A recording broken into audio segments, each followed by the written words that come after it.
மதிமுகம் செய்திகள். இன்றைய முக்கிய நிகழ்வுகளை பார்ப்பதற்கு முன்பாக தலைப்புச் செய்திகளை பார்க்கலாம்.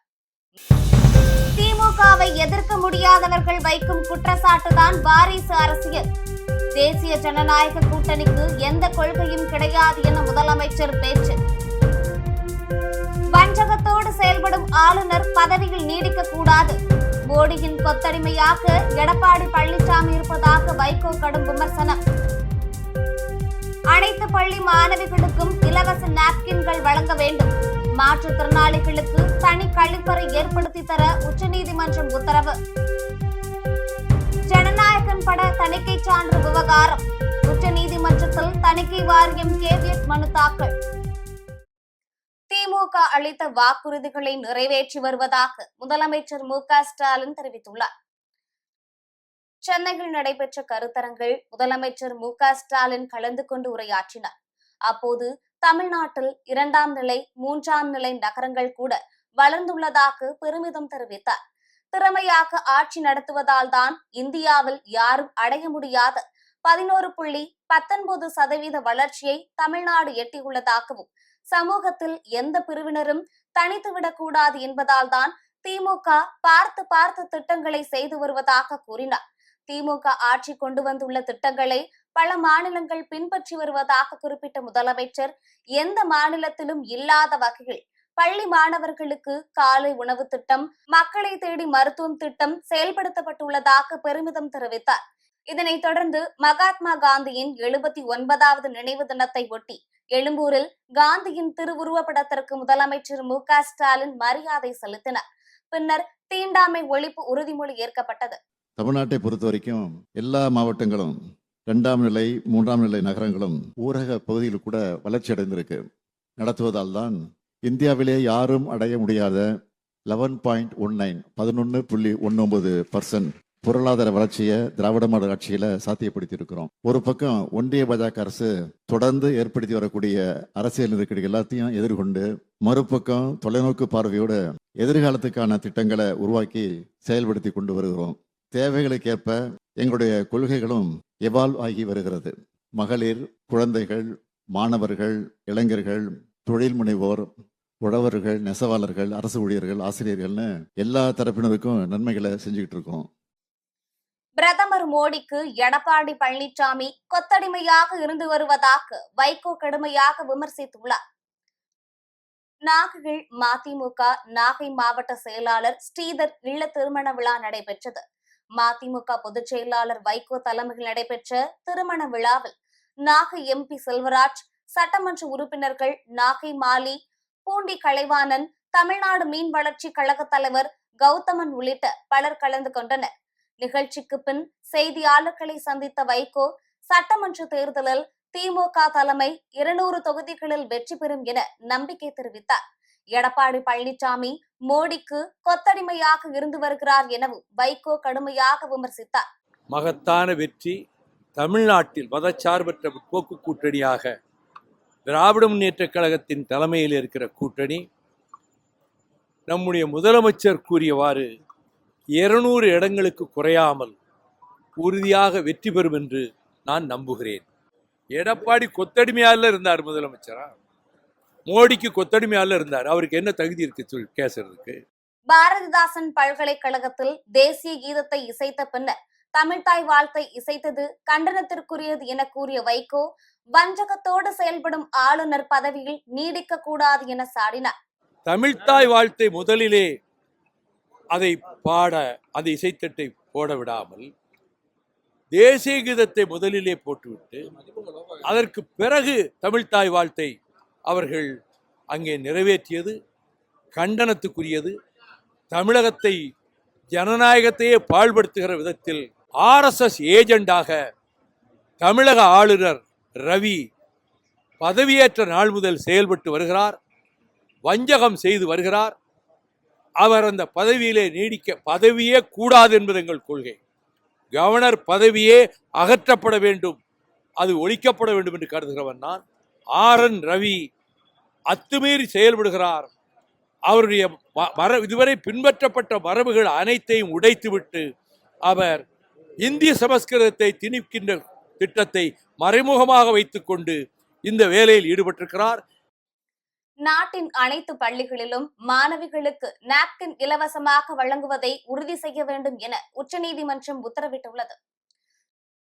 நாட்டின் அனைத்து அரசு மற்றும் அரசு உதவி பெறும் பள்ளிகளிலும் மத்திய அரசின் மாதவிடாய் சுகாதார கொள்கையை செயல்படுத்த கோரி ஜெயா தாக்கூர் என்பவர் பொதுநல மனு தாக்கல் செய்திருந்தார். உச்சநீதிமன்றத்தில் இந்த மனு மீதான விசாரணையின் போது நீதிபதிகள் JP பர்திவாலா மற்றும் R மகாதேவன் ஆகியோர் அடங்கிய அமர்வு மாதவிடாய் சுகாதார உரிமை என்பது அரசியல் அமைப்பின் 21வது பிரிவின் கீழ் வாழ்வதற்கான அடிப்படை உரிமையின் ஒரு பகுதியாக உள்ளதாக தெரிவித்தனர். பெண்களுக்கு கழிப்பறைகள் மற்றும் இலவச சுகாதார நாப்கின்களை வழங்க தவறினால் அரசே பொறுப்பேற்க வேண்டியிருக்கும் என்றும், தனியார் பள்ளிகள் வழங்க தவறும் பட்சத்தில் அவற்றின் அங்கீகாரம் ரத்து செய்யப்படும் என்றும் நீதிபதிகள் எச்சரித்தனர். மேலும் நாட்டின் அனைத்து மாநிலங்களில் உள்ள பள்ளிகளில் பெண், ஆண் மாணவர்களுக்கு தனித்தனி கழிப்பறைகளை உறுதி செய்ய வேண்டும் என்றும், மாற்றுத்திறனாளிகளுக்கு ஏற்ற கழிப்பறைகளை வழங்க வேண்டும் என்றும் உத்தரவிட்டனர். அது மட்டுமின்றி இது தொடர்பாக 3 மாதங்களுக்குள் இணக்க அறிக்கையும் நீதிமன்றம் கோரியுள்ளது. ஜனநாயகன் பட தணிக்கை சான்று விவகாரத்தில் உச்சநீதிமன்றத்தில் சென்சார் போர்டு கேவியட் மனு தாக்கல் செய்துள்ளது. ஜனநாயகன் படத்துக்கு தணிக்கை சான்று வழங்க வேண்டும் என்கிற தனி நீதிபதி உத்தரவை சென்னை உயர்நீதிமன்றத்தின் டிவிஷன் அமர்வு அண்மையில் ரத்து செய்து உத்தரவு பிறப்பித்தது. மேலும் இவ்வழக்கை தனி நீதிபதி ஆஷா மீண்டும் விசாரிக்கவும் சென்னை உயர்நீதிமன்ற அமர்வு உத்தரவிட்டிருந்தது. இந்த நிலையில் இவ்விவகாரத்தில் தணிக்கை வாரியம் உச்சநீதிமன்றத்தில் கேவியட் மனு தாக்கல் செய்துள்ளது. அதில் சென்னை உயர்நீதிமன்ற உத்தரவுக்கு எதிராக பட நிறுவனம் மேல்முறையீடு செய்தால் தங்களின் வாதத்தையும் கேட்க வேண்டும் என தெரிவித்துள்ளது. இதனால் ஜனநாயகன் படத்துக்கு மேலும் சிக்கல் எழுந்துள்ளது. அதிமுக மாவட்ட செயலர்கள் கூட்டம் பிப்ரவரி 4ஆம் தேதி நடைபெறும் என அதிமுக தலைமை கழகம் அறிவித்துள்ளது. இது தொடர்பாக அதிமுக தலைமை கழகம் வெளியிடப்பட்டுள்ள அறிக்கைகள், அதிமுக பொதுச் செயலாளர் எடப்பாடி பழனிசாமி தலைமையில் சென்னை ராயப்பேட்டையில் உள்ள தலைமை கழகத்தில் பிப்ரவரி 4ஆம் தேதி மாவட்ட செயலாளர்கள் ஆலோசனை கூட்டம் நடைபெற உள்ளதாக தெரிவிக்கப்பட்டுள்ளது. தமிழகத்தில் இன்னும் சில மாதங்களில் சட்டப்பேரவை தேர்தல் நடக்கவிருக்கும் நிலையில் அதிமுக மாவட்ட செயலர்கள் கூட்டம் நடக்க உள்ளது குறிப்பிடத்தக்கது. கருத்து கணிப்புகள் வந்தாலும் வராவிட்டாலும் தேர்தல் களம் திராவிட முன்னேற்ற கழகத்தின் கூட்டணிக்கு சாதகமாக உள்ளதாக MP கனிமொழி நம்பிக்கை தெரிவித்துள்ளார். திருநெல்வேலியில் செய்தியாளர்களிடம் பேசிய MP கனிமொழி கூறியபடி புதிய கட்சிகள் இணைய வாய்ப்பு உள்ளது என்றும், எந்த கருத்து கணிப்புகள் வந்தாலும் வராவிட்டாலும் தேர்தல் களம் திராவிட முன்னேற்ற கழகத்தின் கூட்டணிக்கு சாதகமாக உள்ளதாக தெரிவித்தார். மேலும் காங்கிரஸ் இயக்கத்துடன் பல ஆண்டுகளாக கூட்டணியில் நீடித்து வருவதாக கூறிய கனிமொழி, அக்கட்சியுடன் எந்த மோதல் போக்கும் இல்லை என திட்டவட்டமாக கூறியுள்ளார். அடுத்து ஆட்சி அமைக்கப் போவது திராவிட முன்னேற்ற கழக ஆட்சி என்ற நம்பிக்கையோடு மக்கள் வருகிறார்கள் என்பதை இது தெளிவாக காட்டுகிறது. அது மட்டுமில்லாமல் ஒரு வாக்குறுதியை கொடுத்தால் நிறைவேற்றக்கூடிய ஒரே இயக்கம் திராவிட முன்னேற்ற கழகம் என்ற நம்பிக்கையோடு வருகிறார்.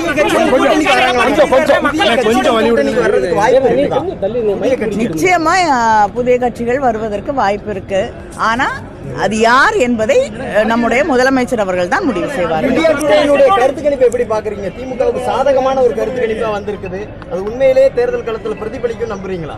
இல்லைங்க, எந்த கருத்து கணிப்பு வராட்டியும் நிச்சயமாக தேர்தல் களம் திராவிட முன்னேற்ற கழக கூட்டணிக்கு சாதகமாக இருப்பதாகத்தான் நான் கண்கூடாக ராகுல் காந்தி அவர்களோடு சந்திப்பு நடத்தினீங்க. அந்த பேச்சுவார்த்தை சுமூகமாக இருந்ததா? அந்த கூட்டணி எப்படி உறுதி செய்யப்பட்டு விட்டதா? இல்ல இன்னும் அதுல சலசலப்பு? இல்லைங்க, இல்ல கூட்டணி உறுதி நான் செய்ய வேண்டியதில்லை. முதல்லயே கிட்டத்தட்ட பல ஆண்டுகளாக காங்கிரஸ் இயக்கத்தோடு திராவிட முன்னேற்ற கழகத்திற்கு ஒரு கூட்டணி இருக்கு.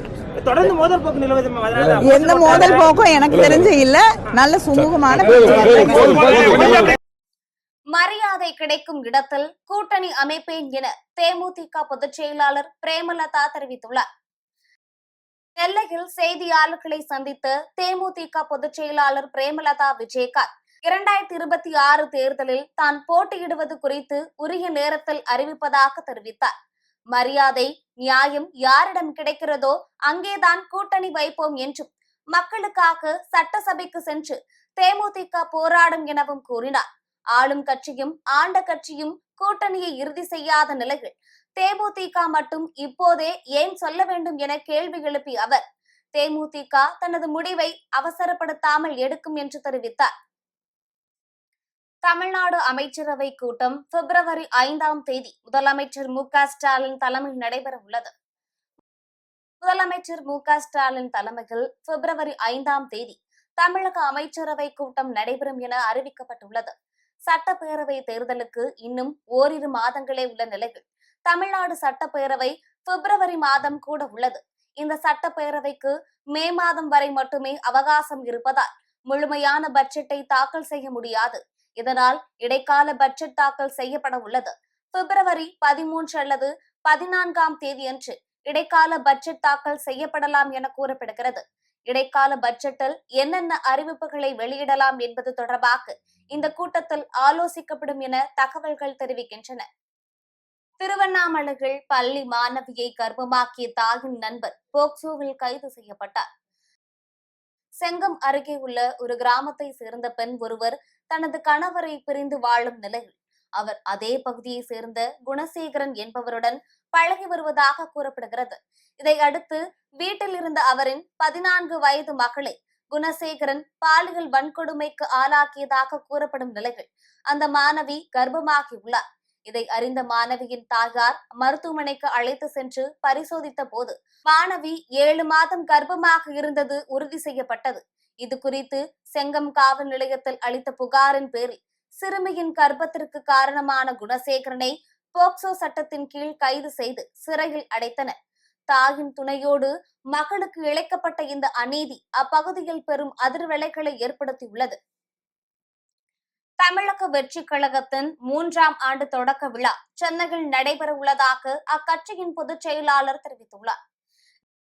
இது தொடர்பாக தொண்டர்களுக்கு தவேக பொதுச் செயலாளர் என். ஆனந்த் வெளியிட்டுள்ள அறிக்கைகள், தமிழக வெற்றி கழகம் 3ஆம் ஆண்டில் அடியெடுத்து வைக்கும் இந்த இனிய தருணத்தை வரும் 2ஆம் தேதி சென்னை தவேக கட்சியின் தலைமை நிலைய செயலகத்தில் விஜய் தலைமையில் நடைபெற உள்ளதாக தெரிவித்துள்ளார். வருகின்ற சட்டமன்ற தேர்தலில் மக்கள் விரோத ஆட்சியை தூக்கி எறிந்து மாபெரும் வெற்றி பெற்று நம் தலைவர் தலைமையில் மனசாட்சி உள்ள மக்களாட்சியை அமைக்க உறுதி ஏற்போம் என்றும் அவர் குறிப்பிட்டுள்ளார். வாரணாசி திரைப்படம் 2027ஆம் ஆண்டு ஏப்ரல் 7ஆம் தேதி வெளியாகும் என அதிகாரப்பூர்வமாக அறிவிக்கப்பட்டுள்ளது. இயக்குனர் எஸ். ராஜமௌலியின் இயக்கத்தில் நடிகர் மகேஷ் பாபு நடிக்கும் வாரணாசி திரைப்படம் 2027ஆம் ஆண்டு ஏப்ரல் 7ஆம் தேதி வெளியாகும் என அதிகாரப்பூர்வமாக அறிவிக்கப்பட்டுள்ளது. மிகப்பெரிய பட்ஜெட்டில் பிரம்மாண்டமாக உருவாக்கி வரும் வாரணாசி படத்தின் அறிவிப்பு வெளியான நாள் முதல் ரசிகர்களிடையே பெரும் எதிர்பார்ப்பு உருவாகியுள்ளது. நடிகர்கள் பிருத்திவிராஜ், பிரியங்கா சோப்ரா முக்கிய கதாபாத்திரங்களில் நடிக்கும் இந்த புதிய படத்திற்கு ஆஸ்கார் விருது வென்ற இசையமைப்பாளர் எம். கீரவாணி இசையமைக்கிறார். படத்தின் வெளியீடு குறித்து சமூக ஊடகங்களில் வெவ்வேறு கருத்துக்கள் நிலவியதை தொடர்ந்து 2027ஆம் ஆண்டு ஏப்ரல் 7ஆம் தேதி திரையரங்குகளில் வெளியாகும் என இயக்குனர் எஸ். ராஜமௌலி அறிவித்துள்ளார். மேலும் இப்படம் ஐமேக்ஸ் தொழில்நுட்பத்தில் படமாக்கப்பட்டு வருவதாகவும் தெரிவிக்கப்பட்டுள்ளது. தங்கம் விலை இன்று காலை குறைந்த நிலையில் மாலை மீண்டும் குறைந்துள்ளதால் நகை பிரியர்கள் மகிழ்ச்சியடைந்துள்ளனர். தங்கம் விலை தொடர்ந்து உயர்ந்து வரும் நிலையில் இன்று காலை அதிரடியாக கிராமுக்கு 600 ரூபாய் குறைந்து 16,200 ரூபாய்க்கும், சவரனுக்கு 4,800 ரூபாய் குறைந்து 1,29,600 ரூபாய்க்கும் விற்பனை செய்யப்பட்டது. இந்நிலையில் மாலை மீண்டும் தங்கம் விலை குறைந்துள்ளது. அதன்படி கிராமுக்கு 350 ரூபாய் குறைந்து 15,850 ரூபாய்க்கும், சவரனுக்கு 2,800 ரூபாய் குறைந்து 1,26,800 ரூபாய்க்கும் விற்பனை செய்யப்படுகிறது. அதேபோல் வெள்ளி விலையும் அதிரடியாக கிராமுக்கு 10 ரூபாய் குறைந்து 405 ரூபாய்க்கும், கிலோவிற்கு 10,000 ரூபாய் குறைந்து 1 கிலோ வெள்ளி 4,05,000 ரூபாய்க்கும் விற்பனை செய்யப்படுகிறது. அமெரிக்காவிற்கு விற்பனை செய்யப்படும் கனடா நாட்டு விமானங்களுக்கு 50% வரி விதிக்கப்படும் என அதிபர் ட்ரம்ப் எச்சரித்துள்ளார்.